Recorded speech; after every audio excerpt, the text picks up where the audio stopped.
భద్రకాళి అమ్మవారి మహత్యానికి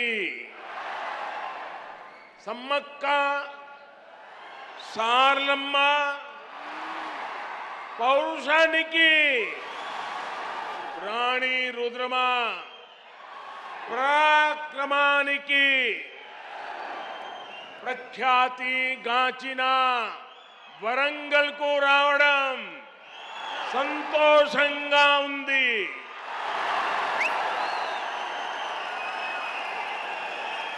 आज मैं एक बीजेपी कार्यकर्ता के रूप में वारंगल में आप सबके बीच आया हूं। ये क्षेत्र जनसंघ के जमाने से ही हमारी विचारधारा का मजबूत किला हुआ करता है। जब संसद में बीजेपी की सिर्फ 2 सीटें थी, तब हनुमान कांडा से श्री जंगा रेड्डी जी सांसद हुआ करते थे।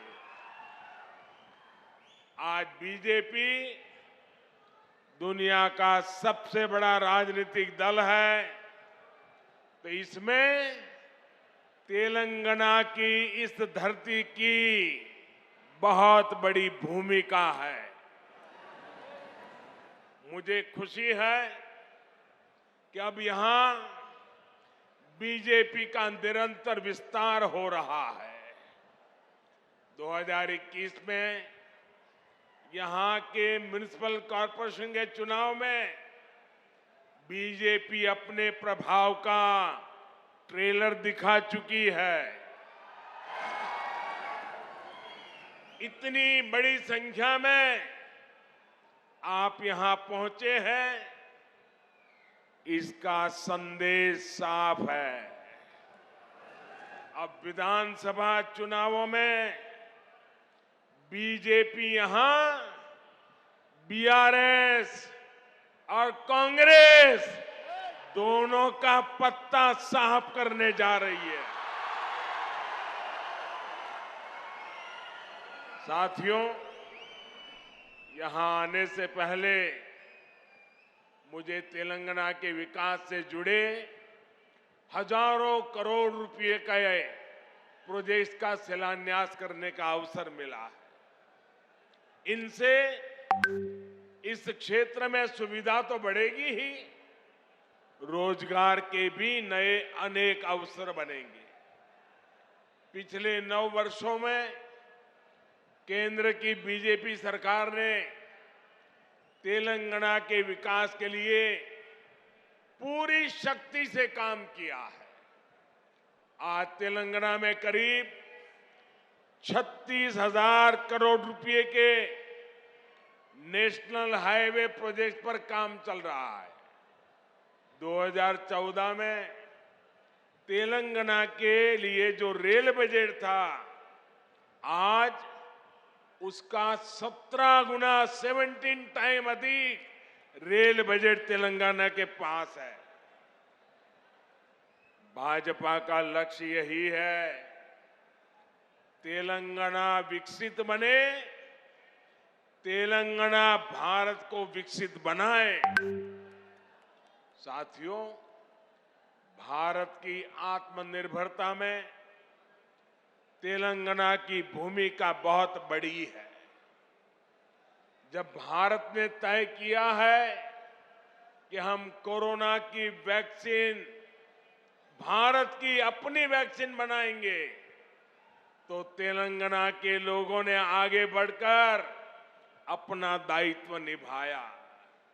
जब भारत ने तय किया कि हम दवाइयों के लिए कच्चा माल बनाएंगे, तो तेलंगाना के लोग नई ऊर्जा के साथ जुट गए।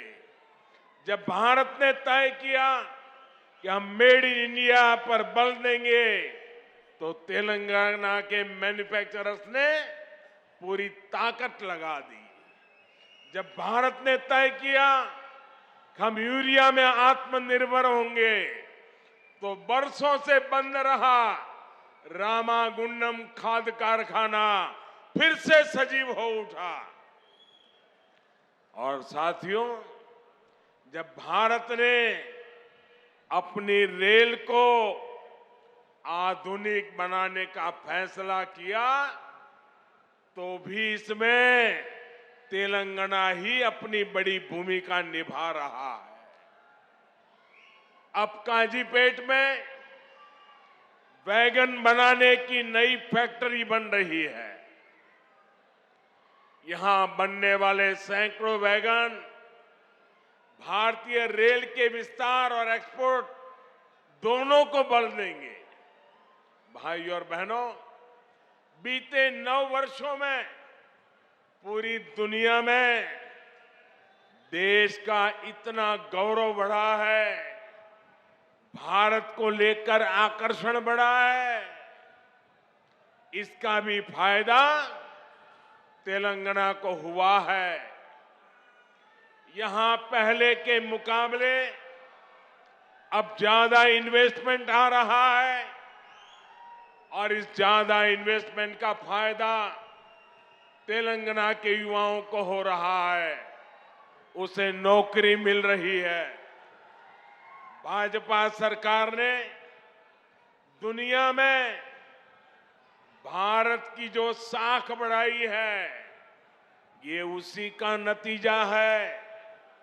लेकिन सवाल ये है कि यहां तेलंगाना में जो सरकार है, उसने क्या किया?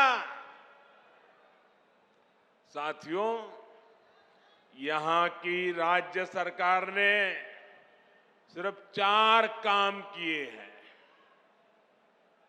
यहां की सरकार ने सिर्फ 4 काम किए हैं। पहला, सुबह शाम मोदी को, केंद्र सरकार को रेगुलरली गाली देने का काम किया है। पूरी डिक्शनरी इसी काम में लगाई है। दूसरा काम क्या किया है? एक परिवार को ही सत्ता का केंद्र बनाने का और खुद को तेलंगाना का मालिक साबित करने का काम किया है। तीसरा काम क्या किया है? इन्होंने तेलंगाना के आर्थिक विकास को चौपट कर दिया। चौथा काम क्या किया?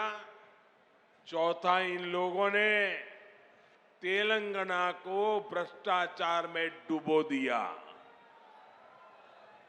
आज तेलंगाना में ऐसा कोई प्रोजेक्ट नहीं है जिसमें भ्रष्टाचार के आरोप नहीं है।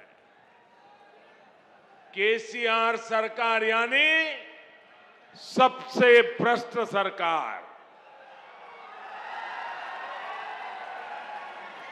और देखिए खेल, अब तो दिल्ली तक इनके भ्रष्टाचार के तार फैल गए हैं। हम पहले 2 देशों या 2 राज्यों की सरकारों के बीच विकास से जुड़े समझौतों की खबरें सुना करते थे कि भाई विकास के लिए 2 राज्यों ने समझौता किया।